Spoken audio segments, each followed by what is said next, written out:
in terms of surgery, we have breast conservation surgery along with sentinel lymph node biopsy, which avoids any unnecessary surgery which can be mutilating and devastating for the lady. In terms of risk factors, age is the most important risk factor, and higher the age, more is the likelihood of getting cancer.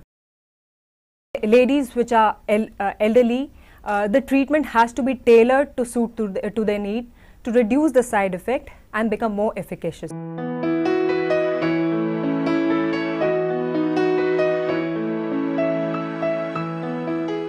Now, another aspect which I want to highlight here is that almost 10% of breast cancer can be either familial or it could be hereditary.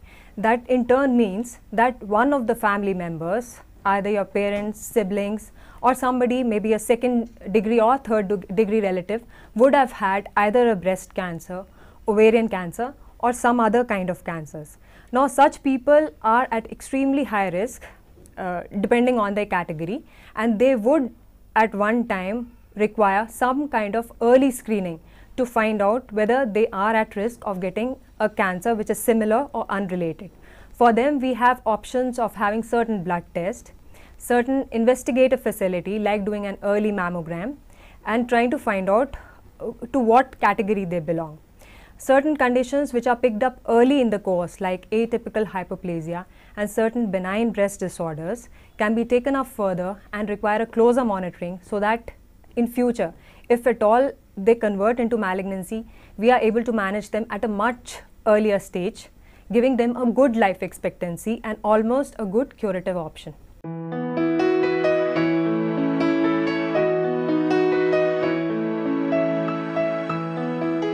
Our center, Bangalore Institute of Oncology, also has a research wing which is known as TriStar. We have brought together a number of clinical research which are either planned in our institute per se or brought from many other CROs worldwide.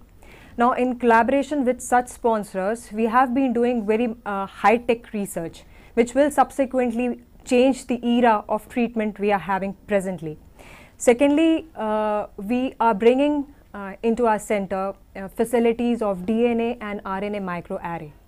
We currently have good existing facility for fish, all the PCRs and all kind of molecular markers which prognosticate a breast cancer patient either to a good risk or a poor risk, meaning that whether they will do subsequently well, or the course of treatment will benefit them in the long run or may not benefit and they might have early relapse.